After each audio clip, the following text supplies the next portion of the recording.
আসসালামু আলাইকুম। এটেন বাংলার সংবাদে সবাইকে স্বাগত জানাচ্ছি আমি অনামিকা হাসান পুনম। আর্থিক খাত সংস্কারে বিশ্বব্যাংক বাংলাদেশকে ১০০ কোটি ডলারের ঋণ সহায়তা দেবে বলে জানিয়েছেন অর্থ উপদেষ্টা ডক্টর সালেউদ্দিন আহমেদ। এর মধ্যে পলিসি বেসড লোন হিসেবে ৭৫০ মিলিয়ন ডলার এবং ইনভেস্টমেন্ট লোন ও গ্যারান্টি ফ্যাসিলিটি হিসেবে ২৫০ মিলিয়ন ডলারের ঋণ সহায়তা দেয়া হবে।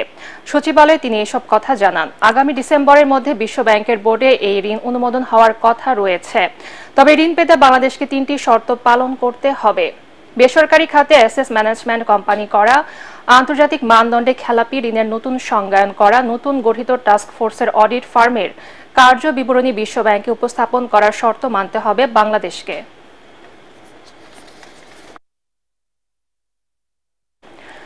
আন্তর্জাতিক গণতন্ত্র দিবস উপলক্ষে ঢাকা সহ সারা দেশের বিভাগীয় শহরগুলোতে আজ শোভাযাত্রা ও সমাবেশ করবে বিএনপি। রাজধানী নয়াপল্টনে বিএনপির কেন্দ্রীয় কার্যালয়ের সামনে দুপুর ২:৩০টায় এই সমাবেশ শুরু হবে। সমাবেশে ভার্চুয়ালি প্রধান অতিথি থাকবেন দলের ভারপ্রাপ্ত চেয়ারম্যান তারেক রহমান। এতে সভাপতিত্ব করবেন বিএনপির মহাসচিব মির্জা ফখরুল ইসলাম আলমগীর। সমাবেশে দলের স্থায়ী কমিটির সদস্য ও জ্যেষ্ঠ নেতারা বক্তব্য দিবেন। বিভাগীয় শহরগুলো শোভাযাত্রা কর্মসূচিতে দলের স্থায়ী কমিটির সদস্যরা প্রধান অতিথি থাকবেন। ১৫ সেপ্টেম্বর সমাবেশ করার কথা থাকলেও বৈরী আবহাওয়ার কারণে ২ দিন পিছিয়ে সমাবেশের তারিখ আজ ঠিক করা হয়।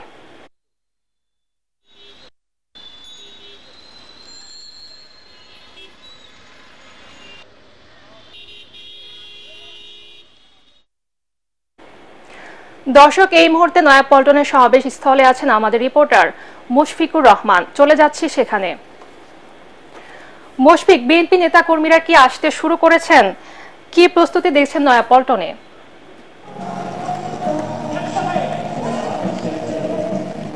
পুনম, এই মুহূর্তে বিএনপি ডাকা যে সমাবেশ, সেই সমাবেশের মঞ্চে অবস্থান করছি। বিএনপির প্রধান কার্যালয়ের একেবারেই সামনে দেখতে পাচ্ছেন যে এই মঞ্চের মধ্যে এখন কিন্তু সাংস্কৃতিক পরিবেশনা হচ্ছে এবং বিএনপির যারা নেতাকর্মী আছেন তারাও কিন্তু এখানে আস্তে আস্তে আসতে শুরু করছেন। দেশের বিভিন্ন প্রান্ত থেকে তারা আসছেন এবং এখানে দেখতে পাচ্ছেন যে বিএনপি পন্থী যে শিল্পী যারা আছেন তারা কিন্তু এখানে দলীয় সঙ্গীত এবং বিপ্লবী সঙ্গীত সেগুলো পরিবেশন করছেন। এবং আমরা যতটুকু নেতাকর্মীদের কাছ থেকে জানতে পেরেছি যে এই যে সাংস্কৃতিক অনুষ্ঠান, সেটা তাদের যে ভারপ্রাপ্ত চেয়ারম্যান সেই তারেক রহমান, তার নির্দেশনা মতোই কিন্তু এখানে এই সাংস্কৃতিক অনুষ্ঠান সমাবেশের পূর্ববর্তী সময়ে এই সাংস্কৃতিক অনুষ্ঠানটা চলছে এবং চলবে ২:৩০ পর্যন্ত এবং ২:৩০ থেকে একদম যথাসময়ে তাদের এই সমাবেশ কিন্তু শুরু হবে। এবং আমরা দেখেছি যে ঢাকা মহানগরের বিভিন্ন এলাকা থেকে শুরু করে ঢাকার বাইরে যে বিএনপির যারা নেতাকর্মীরা আছেন তারাও কিন্তু সদল বলে এখানে আসা শুরু করেছেন। এবং ওইদিকে যদি বলি ফকিরা বলি এবং এইদিকে যে কাকরাইল মোড়, সেদিকে কিন্তু অসংখ্য গাড়িতে করে, বাসে করে, বিভিন্ন বাহনে করে বিএনপির নেতাকর্মীরা আসতে শুরু করেছেন এবং এই সমাবেশ স্থলে এরই মধ্যে তারা কিন্তু ছোট বড় মাঝারি মিছিল নিয়ে তারা আসতে শুরু করেছেন এবং তারা জানিয়েছেন যথাসময় তাদের এই সমাবেশ শুরু হবে। পুনম, এই ছিল এখনকার মতো আমার কাছে সর্বশেষ। মুশফিক, আপনাকে ধন্যবাদ। রমনা থানার হত্যা মামলায় সাংবাদিক মোজাম্মেল বাবু ৭১ ঘাতক দালাল নির্মূল কমিটির শাহরিয়ার কবিরের ৭ দিনের রিমান্ড মঞ্জুর করেছে আদালত। এদিকে ভাসানটেক থানার হত্যা মামলায় শ্যামল দত্তের ৭ দিনের রিমান্ড মঞ্জুর করে আদালত। এর আগে তাদের ১০ দিনের রিমান্ডে নিতে আবেদন করে পুলিশ। ঢাকার চিফ মেট্রোপলিটন ম্যাজিস্ট্রেট আদালতের শুনানি শেষে তাদের ৭ দিন করে রিমান্ড মঞ্জুর করা হয়। সাবেক রেলমন্ত্রী নুরুল ইসলাম সুজনকেও আদালতে নেওয়া হয়েছে। যাত্রাবাড়ি থানার হত্যা মামলায় তার ৫ দিনের রিমান্ড আবেদন করেছে পুলিশ।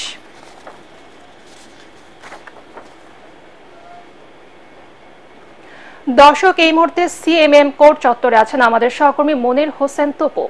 চলে যাচ্ছি তার কাছে। তপু, আদালত চত্বরে আর কি খবর আছে আপনার কাছে, আমাদেরকে জানান।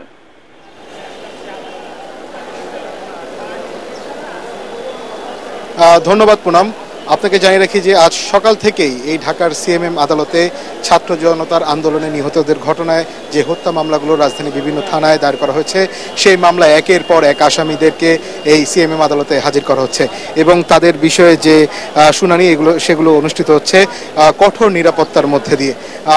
এর আগে কিছুক্ষণ আগে আপনি যেমনটা বলছিলেন যে সাংবাদিক মোজাম্মেল হক বাবু এবং শ্যামল দত্ত এবং একাত্তরের ঘাতক দালাল নির্মূল কমিটির সভাপতি শাহরিয়ার কবিরকে সবাইকেই 7 দিন করে রিমান্ড মঞ্জুর করেছেন।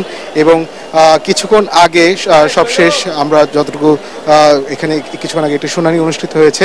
2018 সালে মির্জা আব্বাসের উপর হামলার ঘটনায় একটি শাহবাগ থানায় মামলা দায়ের করা হয়েছে। সেই মামলায় রাশেদ খান মেনন প্রথম এজার নামীয় 1 নম্বর আসামি, সেই মামলায় তাকে রিমান্ড চাওয়া হয়েছিল 5 দিনের। সেই মামলায় আদালত শুনানি শেষে 3 দিনের রিমান্ড মঞ্জুর করেছেন।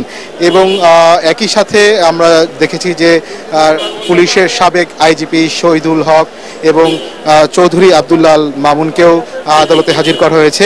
এবং তাদেরকে চৌধুরী আব্দুল্লাহ আল মামুনকে একই সাথে উত্তরা পশ্চিম এবং উত্তরা পূর্ব থানার 7টি মামলায় আবার গ্রেপ্তার দেখানো হয়েছে। সে বিষয়ে দুপুরের পর এই শুনানি অনুষ্ঠিত হওয়ার কথা রয়েছে। এবং শুধুমাত্র উত্তরা পশ্চিম থানায় শহীদুল হকের বিষয়ে যে মামলা রয়েছে সেই মামলায় তাকে গ্রেপ্তার দেখানো হয়েছে। এবং কিছুক্ষণের মধ্যে আমরা জানতে পেরেছি যে কোর্ট হাজতখানায় রয়েছেন সাবেক রেলমন্ত্রী নুরুল ইসলাম। তাকে কিছুক্ষণের মধ্যে যে যাত্রাবাড়ি থানার যে শিক্ষার্থী হত্যা মামলা রয়েছে সেই মামলায় তাকে গ্রেফতার দেখানো হয়েছে এবং তার সেই বিষয়ে জিজ্ঞাসাবাদের জন্য 5 দিনের রিমান্ড আবেদন করা হয়েছে। সেই বিষয়ে শুনানি কিছুক্ষণের মধ্যে অনুষ্ঠিত হবে। জি পুনাম, সবশেষ তথ্য আপনার মাধ্যমে জানিয়ে দেওয়া হবে। তপু, আপনাকে ধন্যবাদ। ভারতে অবৈধভাবে অনুপ্রবেশের চেষ্টার মামলায় জামিন পেয়েছেন আপিল বিভাগের সাবেক বিচারপতি AHM শামসুদ্দিন চৌধুরী মানিক। সিলেটের অতিরিক্ত চিফ জুডিশিয়াল ম্যাজিস্ট্রেট অঞ্জন কান্তি দাসের আদালত তার জামিন মঞ্জুর করেন। তবে এখনই তার মুক্তি মিলছে না।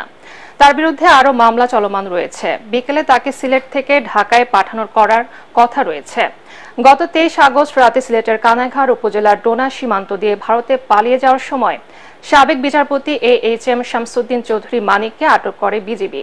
পরদিন শনিবার সকালে তাকে কানাইঘাট থানায় হস্তান্তর করা হয়। শেরপুরে জেলা কারাগার থেকে পলাতক 30 বছরের সশ্রম কারাদণ্ডে দণ্ডিত কয়েদি ফিরোজ মিয়াকে গ্রেফতার করেছে র্যাব 14। শেরপুরে শ্রীবর্দী উপজেলার কালাকন্দা এলাকা থেকে তাকে গ্রেফতার করা হয়। ফিরোজ মিয়ার বাড়ি শ্রীবর্দীর কলাকান্দা এলাকায়। তাকে শ্রীবর্দী থানায় হস্তান্তর করা হয়েছে। র্যাব 14 CPC 1 জামালপুর ক্যাম্পের কোম্পানি অধিনায়ক মেজর মোহাম্মদ আব্দুর রাজ্জাক এই তথ্য জানান। গত 5 আগস্ট বিকাল 4টার দিকে শেরপুর জেলা কারাগারে কয়েক হাজার দুষ্কৃতিকারী আক্রমণ করে বিভিন্ন স্থাপনার ক্ষয়ক্ষতি ও কারাগারে আটক 5 শতাধিক বন্দীকে পালাতে সহায়তা করে। এবারে খেলার খবর। উয়েফা চ্যাম্পিয়ন্স লিগের রাতে মাঠে নামছে টুর্নামেন্টের বর্তমান চ্যাম্পিয়ন রিয়াল মাদ্রিদ। ঘরের মাঠ সান্তিয়াগো বার্নাব্যুতে বাংলাদেশ সময় রাত 1টায় জার্মান ক্লাব VfB স্টুটগার্টকে মোকাবেলা করবে অ্যানচেলত্তির দল। স্কোয়াডে থাকা কিলিয়ান এমবাপ্পে আছেন মাদ্রিদের জার্সিতে প্রথমবারের মতো চ্যাম্পিয়ন্স লিগে মাঠে নামার অপেক্ষায়। গত মৌসুমে টুর্নামেন্টের শিরোপা জিতে মাদ্রিদকে বিদায় বলেছিলেন ক্লাবটির অন্যতম সেরা তারকা টনি ক্রুস। তাকে ছাড়াই লড়াইয়ে নামবে লা ব্লাঙ্কোরা। ক্রুস না থাকায় মাঠের দায়িত্বের বড় অংশই থাকবে আরেক তারকা লুকা মদ্রিচের কাঁধে। চ্যাম্পিয়ন্স লিগের নতুন মৌসুমে মাঠে নামার আগে মাদ্রিদ কোচ কার্লো অ্যানচেলত্তি বলেন তার লড়াইয়ের জন্য প্রস্তুত। জয় দিয়ে শেষ করেছিলেন, নতুন মৌসুমের শুরুটাও সেভাবে করতে চান। স্পেনের ক্লাব এই টুর্নামেন্টের শিরোপা জিতেছে সর্বোচ্চ 15 বার।